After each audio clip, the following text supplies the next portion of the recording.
ओम brim बृहस्पतये नमः। भगवान बृहस्पति देव की कृपा सदैव आप और आपके समस्त परिवार पर बनी रहे और आपकी संपूर्ण मनोकामनाएं भगवान श्री हरि विष्णु की कृपा से पूर्ण हो। दोस्तों, आज की वीडियो में आप सुनेंगे बृहस्पतिवार व्रत की कथा और इस चैनल पर प्रतिदिन शिव महापुराण की कथा की वीडियो भी अपलोड होती है।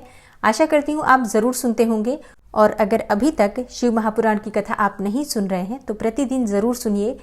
भगवान बृहस्पति देव और भगवान श्री हरि विष्णु का अपने मन में ध्यान करके बृहस्पतिवार व्रत की पावन कथा को श्रवण करते हैं। प्राचीन समय की बात है। भारत में एक राजा राज्य करता था। वह राजा बड़ा प्रतापी और दानी था। वह नित्य प्रति मंदिर में भगवत दर्शन करने जाता था और ब्राह्मण और गुरुओं की सेवा किया करता था। उसके द्वार से कोई भी याचक निराश होकर नहीं लौटता था। वह प्रत्येक गुरुवार को व्रत रखता एवं पूजन करता था। हर दिन गरीबों की सहायता करता था, परंतु ये सब बातें उसकी रानी को बिल्कुल भी अच्छी नहीं लगती थी। वह न तो व्रत करती थी और न ही किसी को एक भी पैसा दान में देती थी। वह राजा से भी ऐसा करने को मना किया करती थी। एक समय की बात है कि राजा शिकार खेलने वन को चले गए। उस समय घर पर सिर्फ रानी और दासी थी। उस समय भगवान बृहस्पति देव साधु का वेश धारण करके राजा के दरवाजे पर भिक्षा मांगने आए। साधु ने रानी से भिक्षा मांगी तो वो कहने लगी, हे साधु महाराज, मैं इस दान और पुण्य से तंग आ गई हूँ। इस कार्य के लिए तो मेरे पतिदेव ही बहुत हैं। अब आप ऐसी कृपा करें कि सारा धन नष्ट हो जाए तथा मैं आराम से रह सकूं। तब साधु रूपी बृहस्पति देव ने कहा, हे देवी, तुम तो बड़ी विचित्र हो। संतान और धन से कोई दुखी नहीं होता है, इसको तो सभी चाहते हैं। पापी मनुष्य भी पुत्र और धन की इच्छा करते हैं। अगर तुम्हारे पास धन अधिक है तो भूखे मनुष्यों को भोजन कराओ, प्याऊ लगवाओ, ब्राह्मणों को दान दो, धर्मशालाएं बनवाओ, कुआं, तालाब, बावड़ी, बाग बगीचे आदि का निर्माण कराओ तथा निर्धनों की कुंवारी कन्याओं का विवाह करवाओ। साथ ही यज्ञ आदि करो। इस प्रकार के कर्मों से आपके कुल का और आपका नाम परलोक में भी सार्थक होगा एवं तुम्हें भी स्वर्ग की प्राप्ति होगी। परंतु रानी साधु की इन बातों से खुश नहीं हुई।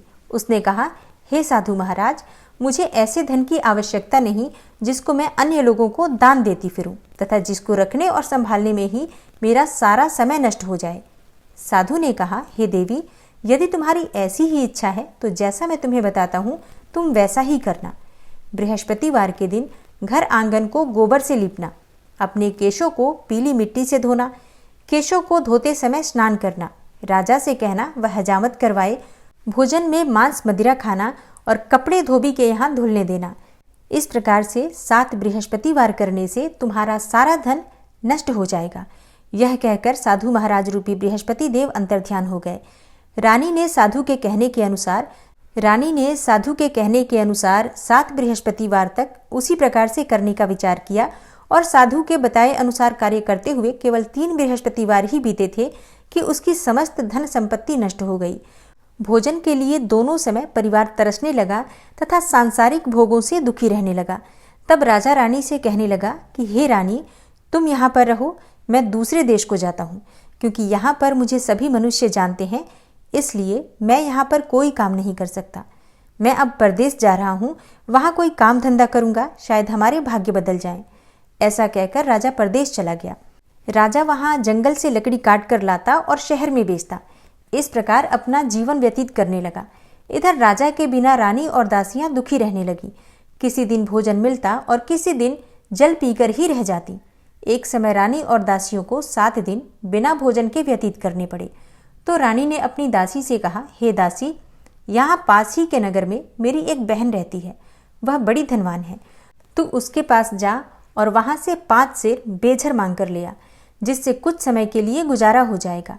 दासी रानी की बहन के पास गई, लेकिन रानी की बहन उस समय पूजा कर रही थी और उस दिन बृहस्पतिवार का दिन था। दासी ने रानी की बहन से कहा, हे रानी, मुझे आपकी बहन ने भेजा है, मुझे 5 सेर बेझर दे दो। दासी ने ये बात अनेकों बार कही, परंतु रानी की बहन ने कोई भी उत्तर नहीं दिया, क्योंकि वो उस समय बृहस्पतिवार की कथा सुन रही थी। जब दासी को रानी की बहन से कोई उत्तर नहीं मिला तो वो बहुत दुखी हुई। उसे क्रोध भी बहुत आया। वह लौटकर रानी से बोली, हे रानी, आपकी बहन तो बहुत ही घमंडी है। वह छोटे लोगों से बात भी नहीं करती।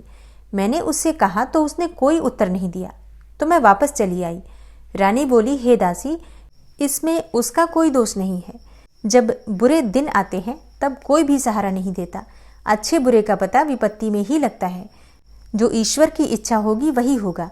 यह सब हमारे भाग्य का दोष है।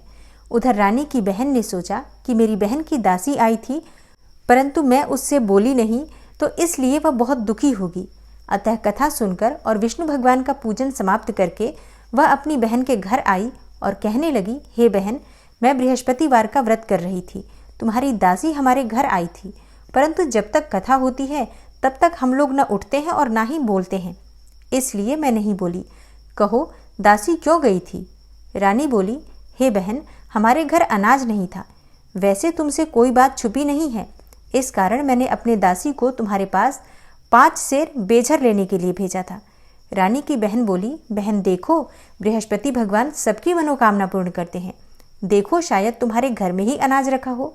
यह सुनकर दासी घर के अंदर गई तो वहां उसे एक घड़ा बेझर का भरा हुआ मिल गया। उसे बड़ी हैरानी हुई, क्योंकि उसने एक एक बर्तन देख लिया था। उसने बाहर आकर रानी को बताया। दासी अपनी रानी से कहने लगी कि हे रानी, देखो, वैसे हमको जब अन्न नहीं मिलता तो हम रोज ही व्रत करते हैं। अगर इनसे व्रत की विधि और कथा पूछ ली जाए तो उसे हम भी कर लिया करेंगे। तब दासी के कहने पर रानी ने अपनी बहन से बृहस्पतिवार व्रत के बारे में पूछा। उसकी बहन ने बताया, हे रानी बहन, बृहस्पतिवार को सूर्योदय से पहले उठकर स्नान करके बृहस्पतिवार का व्रत करना चाहिए, लेकिन उस दिन सिर नहीं धोना चाहिए। बृहस्पतिवार के व्रत में चने की दाल और मुनक्कों से विष्णु भगवान का केले के वृक्ष की जड़ से पूजन करें तथा दीपक जलावें। उस दिन एक ही समय भोजन करें। भोजन पीले खाद्य पदार्थ का करें तथा कथा सुनें। इस प्रकार करने से गुरु भगवान प्रसन्न होते हैं, अन्न, पुत्र और धन देते हैं। इस तरह व्रत और पूजन की विधि बताकर रानी की बहन अपने घर लौट गई। दासी और रानी दोनों ने निश्चय किया कि वे बृहस्पति देव भगवान का पूजन जरूर करेंगी। 7 दिन के बाद जब बृहस्पतिवार आया तो उन्होंने व्रत रखा। घुड़साल में जाकर चना और गुड़ बीन लाई तथा उसकी दाल से केले की जड़ में विष्णु भगवान का पूजन किया। अब भोजन कहाँ से आए, इस बात को लेकर दोनों बहुत दुखी थी, परंतु उन्होंने व्रत किया था, इस कारण बृहस्पति देव भगवान प्रसन्न थे। वे एक साधारण व्यक्ति के रूप में 2 थालों में सुंदर पीला भोजन लेकर आए और दासी को देकर बोले, हे दासी, यह भोजन तुम्हारे और रानी के लिए है, तुम दोनों करना। दासी भोजन पाकर बड़ी प्रसन्न हुई और रानी से बोली, रानी जी, भोजन कर लो। रानी को भोजन आने के बारे में कुछ भी पता नहीं था, इसलिए वह दासी से बोली, जा तू ही भोजन कर, क्योंकि तू हमारी व्यर्थ में हंसी उड़ाती है। दासी बोली, एक व्यक्ति अभी अभी भोजन देकर गया है। रानी कहने लगी, वह भोजन तेरे लिए ही दे गया है, तू ही भोजन कर। दासी ने कहा, वह व्यक्ति हम दोनों के लिए 2 थालों में भोजन दे गया है, इसलिए मैं और आप दोनों ही साथ साथ भोजन करेंगी। फिर दोनों ने गुरु भगवान को नमस्कार करके भोजन प्रारंभ किया। उसके बाद से वे प्रत्येक बृहस्पतिवार को गुरु भगवान का व्रत और पूजन करने लगी। बृहस्पति भगवान की कृपा से उनके पास धन हो गया, परंतु रानी फिर पहले की तरह से आलस्य करने लगी। तब दासी बोली, देखो रानी, तुम पहले भी इसी प्रकार आलस्य करती थी। तुम्हें धन के रखने में कष्ट होता था, इस कारण सभी धन नष्ट हो गया। अब गुरु भगवान की कृपा से धन मिला है तो फिर तुम्हें आलस्य होता है। बड़ी मुसीबतों के बाद हमने यह धन पाया है, इसलिए हमें दान पुण्य करना चाहिए। दासी ने रानी से कहा कि हे रानी, तुम भूखे मनुष्यों को भोजन करवाओ, प्याऊ लगवाओ, ब्राह्मणों को दान दो, कुआं, तालाब, बावड़ी आदि का निर्माण करवाओ, मंदिर पाठशालाएं बनवाकर दान दो, कुमारी कन्याओं का विवाह करवाओ, धन को शुभ कार्यों में खर्च करो, जिससे तुम्हारे कुल का यश बढ़े और स्वर्ग प्राप्त हो और पितृ प्रसन्न हो। दासी की बात मानकर रानी ने इसी प्रकार के कर्म करने प्रारंभ किए, जिससे उनका यश काफी फैलने लगा। एक दिन रानी और दासी आपस में विचार करने लगी कि न जाने राजा किस दशा में होंगे, उनकी कोई खोज खबर नहीं है। गुरु भगवान से उन्होंने प्रार्थना की और भगवान ने रात्रि में राजा को स्वप्न में कहा, हे राजा, उठ, तेरी रानी तुझको याद करती है, अब अपने देश को लौट जा। राजा प्रातःकाल उठकर जंगल से लकड़ियां काटकर लाने के लिए जंगल की ओर चल पड़ा। जंगल से गुजरते हुए वह सोचने लगा कि रानी की गलती की वजह से कितने दुख भोगने पड़े। राजपाट छोड़कर उसे जंगल में आकर रहना पड़ा। जंगल से लकड़ियां काटकर उन्हें बेचकर गुजारा करना पड़ा। उसी समय उस जंगल में बृहस्पति देव एक साधु का रूप धारण करके आए और राजा के पास आकर बोले, हे लकड़हारे, तुम इस सुनसान जंगल में किस चिंता में बैठे हो? मुझे बतलाओ। यह सुनकर राजा के नेत्रों में जल भर आया और वह साधु की वंदना करके बोला, हे प्रभु, आप तो सब कुछ जानने वाले हैं। इतना कहकर राजा ने साधु को अपनी संपूर्ण कहानी सुना दी। महात्मा तो स्वभाव से ही दयालु होते हैं। वे राजा से बोले, हे राजा, तुम्हारी पत्नी ने बृहस्पति देव के प्रति जो अपराध किया था, जिसके कारण तुम्हारी यह दशा हुई, अब तुम किसी प्रकार की चिंता मत करो। भगवान तुम्हें पहले से बहुत अधिक धन देंगे। देखो, तुम्हारी पत्नी ने बृहस्पतिवार का व्रत करना प्रारंभ कर दिया है और अब तुम भी बृहस्पतिवार का व्रत करके चने की दाल व गुड़ और जल को लोटे में डालकर केले के पत्ते से भगवान विष्णु का पूजन करो। फिर कथा कहो या सुनो। भगवान तुम्हारी सब मनोकामनाओं को पूर्ण करेंगे। साधु को प्रसन्न देखकर राजा बोला, हे प्रभु, मुझे लकड़ी बेचकर इतना पैसा भी नहीं बचता जिससे भोजन के उपरांत कुछ बचा सकूं। मैंने रात्रि में अपनी रानी को व्याकुल देखा है। मेरे पास कोई साधन नहीं जिससे उनका समाचार जान सकूं। फिर मैं बृहस्पतिवार की कौन सी कहानी कहूँ या सुनूं? मुझको तो कुछ भी मालूम नहीं है। साधु ने कहा, हे राजा, तुम किसी बात की चिंता मत करो। बृहस्पतिवार के दिन तुम रोजाना की तरह लकड़ियां लेकर शहर में जाओ। तुम्हें रोज से दुगना धन प्राप्त होगा, जिससे तुम भली भांति भोजन कर लोगे तथा बृहस्पति देव की पूजा का सामान भी आ जाएगा। और बृहस्पति देव की कथा इस प्रकार है। प्राचीन काल में एक बहुत ही निर्धन ब्राह्मण रहता था। उसके कोई संतान नहीं थी। वह नित्य पूजा पाठ करता था, परंतु उसकी स्त्री बहुत ही मलिनता के साथ रहती थी। वह न तो स्नान करती थी और न ही किसी देवता का पूजन करती थी। प्रातःकाल उठते ही सर्वप्रथम भोजन करती थी, बाद में कोई अन्य कार्य करती थी। ब्राह्मण देवता बहुत दुखी रहते थे। वे पत्नी को बहुत समझाते, किंतु उसका कोई परिणाम नहीं निकलता था। भगवान की अनुकंपा से एक समय उस ब्राह्मण की पत्नी गर्भवती हुई और 10वें महीने एक सुंदर कन्या को जन्म दिया। निर्धन ब्राह्मण कन्या के जन्म से बहुत दुखी हुआ। धीरे धीरे ब्राह्मण की कन्या बड़ी होने लगी। बचपन से ही उस कन्या की रुचि भगवान विष्णु की पूजा में थी। वह प्रातः उठते ही स्नान आदि करके भगवान विष्णु की पूजा करने मंदिर में जाती थी। बृहस्पतिवार को व्रत करके विधिवत पूजा पाठ करती थी और पूजा पाठ करने के बाद पढ़ने के लिए पाठशाला में जाती थी। घर से चलते हुए वह मुट्ठी भर जौ साथ लेकर जाती और पाठशाला के रास्ते में थोड़े थोड़े जौ गिराती जाती थी। जब वह पाठशाला से घर लौटती तो जौ के वो दाने सोने में बदले हुए मिलते थे। लड़की सभी दाने सोने के बीन लाती थी। एक दिन जब वह सोने के दानों को साफ कर रही थी तो उसकी माँ ने कहा, बेटी, सोने के दाने साफ करने के लिए सोने का सूप भी होना चाहिए। अगले दिन बृहस्पतिवार था। उसने भगवान बृहस्पति देव की पूजा करते हुए प्रार्थना की कि हे भगवान, यदि आपका व्रत मैंने विधिवत किया है तो मुझे सोने का सूप दे दो। भगवान बृहस्पति देव ने उसकी मनोकामना पूरी करने का वचन दिया। पाठशाला से लौटते समय उसे रास्ते में सोने का सूप पड़ा हुआ मिला। घर लौटकर सोने का सूप अपनी माँ को दिखाकर वह सोने के दाने साफ करने लगी। उसी समय नगर का राजकुमार उसके घर के पास से गुजरा। उस सुंदर लड़की को सोने के सूप में जौ साफ करते देखकर राजकुमार उस पर मोहित हो गया। महल में लौटकर राजकुमार ने राजा से उस लड़की से विवाह करने की इच्छा प्रकट की। तो राजा ने ब्राह्मण को महल में बुलाकर राजकुमार से उस लड़की के विवाह की बात कही। ब्राह्मण तैयार हो गया। धूमधाम से उस लड़की का विवाह राजकुमार से हो गया। दुल्हन बनकर ब्राह्मण की लड़की महल में चली गई। लड़की के जाने से ब्राह्मण फिर से निर्धन हो गया। उसे कई कई दिन भोजन भी नहीं मिलता था। बहुत दुखी होकर ब्राह्मण एक दिन अपनी लड़की के पास गया। अपने पिता से निर्धनता का समाचार सुनकर उसे बहुत सा धन देकर पिता को विदा किया। उस धन से ब्राह्मण के कुछ दिन तो आराम से गुजर गए, लेकिन जल्दी ही फिर से भूखों मरने की हालत हो गई। ब्राह्मण अपनी लड़की से धन लेने के लिए फिर महल में पहुंचा।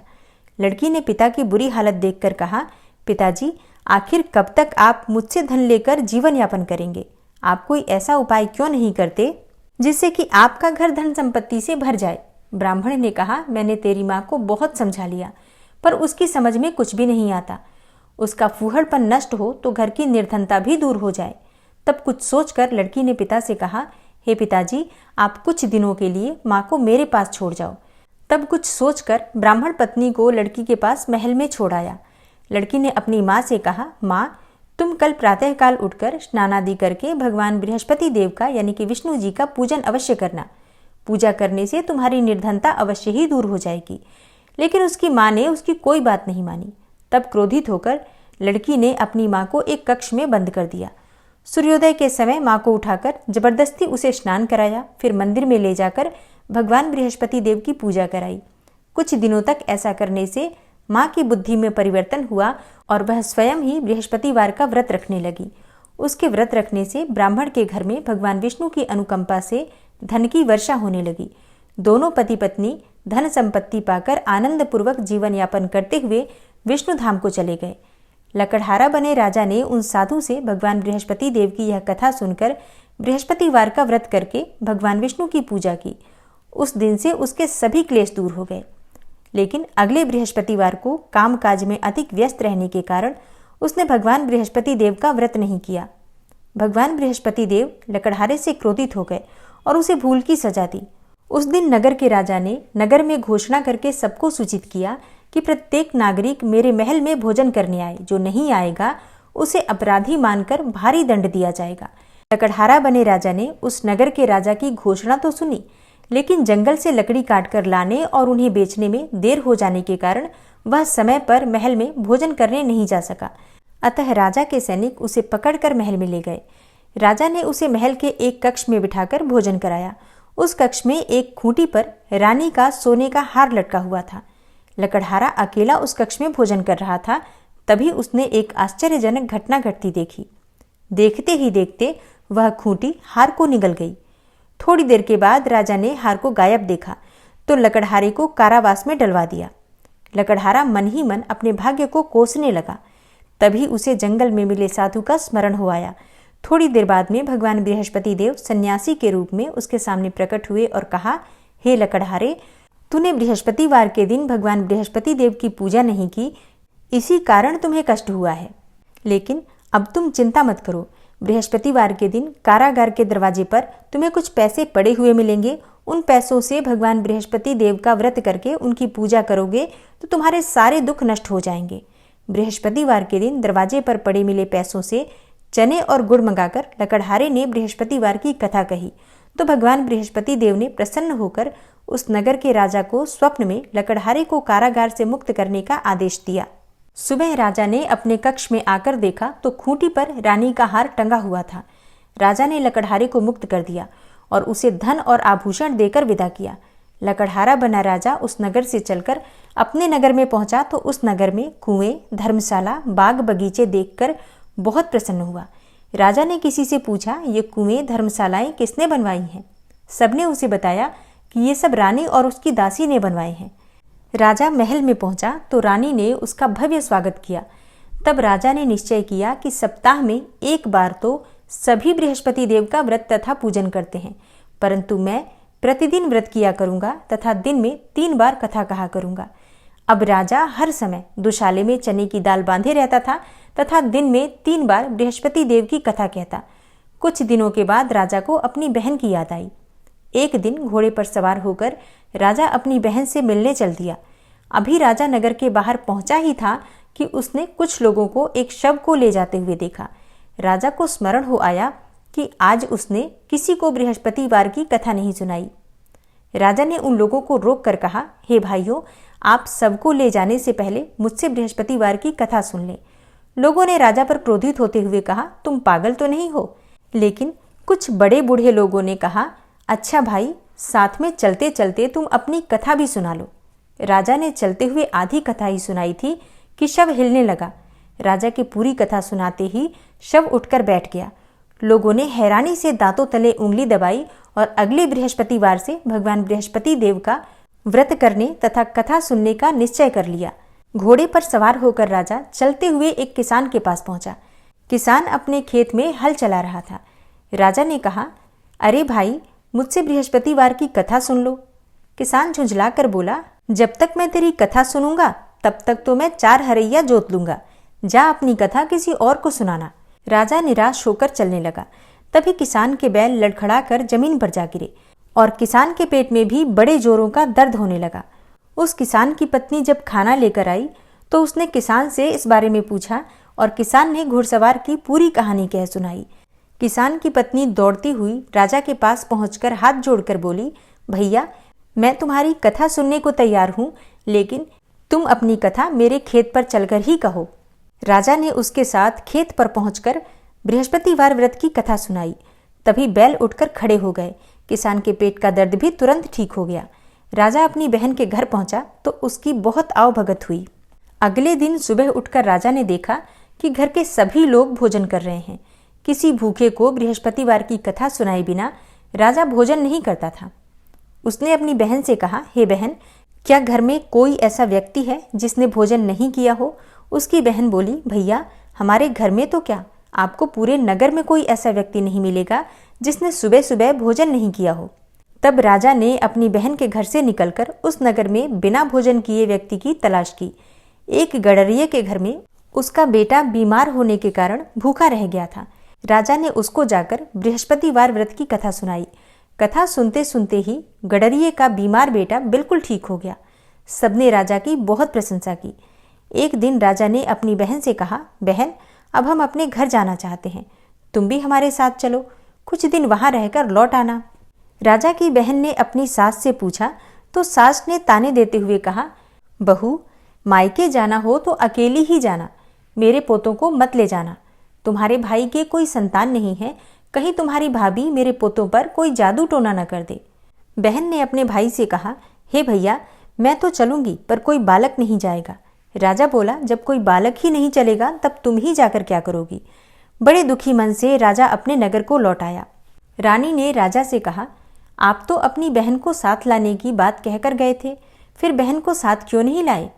तब राजा ने दुखी होते हुए कहा, हे रानी, हम निसंतान हैं, इसलिए कोई हमारे घर आना पसंद नहीं करता।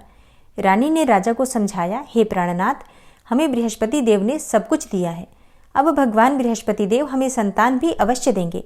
बृहस्पतिवार को विधिवत व्रत करते हुए राजा रानी ने भगवान बृहस्पति देव से संतान के लिए प्रार्थना की। कुछ दिनों के बाद उन्होंने स्वप्न में दर्शन देते हुए कहा, हे राजन, तेरी मनोकामना अवश्य पूरी होगी। एक सप्ताह बाद ही रानी गर्भवती हो गई और उसी रात को बृहस्पति देव ने राजा से स्वप्न में आकर कहा, हे राजा, उठ, सभी सोच त्याग दे, तेरी रानी गर्भ से है। राजा को यह बात सुनकर बड़ी खुशी हुई। 10वें महीने उन्हें एक सुंदर पुत्र की प्राप्ति हुई। राजा और रानी दोनों बहुत प्रसन्न हुए। तब राजा ने रानी से कहा, हे रानी, स्त्री बिना भोजन के रह सकती है पर बिना कहे नहीं रह सकती। जब मेरी बहन आवे तब तुम उससे कुछ मत कहना। रानी ने सुनकर हाँ कर दिया। जब राजा की बहन ने यह शुभ समाचार सुना तो बहुत प्रसन्न हुई और बधाई लेकर अपने भाई के यहाँ आई। तभी रानी ने कहा, घोड़ा चढ़कर तो नहीं आई, गधा चढ़ी आई। राजा की बहन बोली, भाभी, मैं इस प्रकार न कहती तो तुम्हें औलाद कैसे मिलती? इस प्रकार राजा रानी जीवन पर्यंत बृहस्पतिवार का व्रत करते रहे। उनके घर में धन की वर्षा होती रही। इस तरह आनंद पूर्वक जीवन यापन करते हुए राजा रानी भगवान बृहस्पति देव की अनुकंपा से मोक्ष को प्राप्त करके सीधे वैकुंठ धाम पहुंच गए। बृहस्पतिवार को विधिवत व्रत करके जो स्त्री पुरुष भगवान विष्णु की पूजा करते हैं, भगवान उनकी सभी मनोकामनाएं पूर्ण करते हैं। बृहस्पति देव ऐसे ही हैं, जैसी जिसके मन में कामनाएं होती हैं सभी को पूर्ण करते हैं। जो सद्भावना पूर्वक बृहस्पतिवार का व्रत करता है एवं कथा पढ़ता है अथवा सुनता है अथवा दूसरों को सुनाता है, बृहस्पति देव उसकी सभी मनोकामनाएं पूर्ण करते हैं। भगवान बृहस्पति देव उसकी सदैव रक्षा करते हैं। संसार में जो मनुष्य सद्भावना से भगवान जी का पूजन व्रत सच्चे हृदय से करते हैं तो उनकी सभी मनोकामनाएं पूर्ण करते हैं। जैसी सच्ची भावना से रानी और राजा ने उनकी कथा का गुणगान किया तो उनकी सभी इच्छाएं बृहस्पति देव जी ने पूर्ण की थी। इसलिए सच्चे मन से बृहस्पतिवार का व्रत करना चाहिए, कथा पढ़ना चाहिए अथवा सुनना चाहिए और इसके बाद शुद्ध घी का दीपक जलाकर बृहस्पति देव की आरती करनी चाहिए। तो चलिए अब आरती कर लेते हैं। ओम जय बृहस्पति देवा, स्वामी जय बृहस्पति देवा, छिन छिन भोग लगाऊं कदली फल मेवा। ओम जय बृहस्पति देवा, तुम पूर्ण परमात्मा, स्वामी तुम अंतर्यामी, जगत पिता जगदीश्वर, तुम सबके स्वामी। ओम जय बृहस्पति देवा, चरणामृत निज निर्मल, सब पातक हरता, सकल मनोरथ दायक, कृपा करो भरता। ओम जय बृहस्पति देवा। तन मन धन अर्पण कर जो जन शरण पड़े, प्रभु प्रकट तब होकर आकर द्वार खड़े। ओम जय बृहस्पति देवा। दीन दयाल दयानिधि भक्तन हितकारी, पाप दोष सब हरता भवबंधन हारी। ओम जय बृहस्पति देवा। सकल मनोरथ दायक सब संशय हारी, विषय विकार मिटाओ संतन सुखकारी। ओम जय बृहस्पति देवा। जो कोई आरती तेरी प्रेम सहित गावे, ज्येष्ठानंद आनंदन सो निश्चय पावे। ओम जय बृहस्पति देवा। और अब सच्चे मन से, श्रद्धा भाव से, प्रेम से जयकारा लगाइए। बृहस्पति भगवान की जय, श्री लक्ष्मी नारायण की जय। जय जय श्री कृष्णा, जय श्री राधे।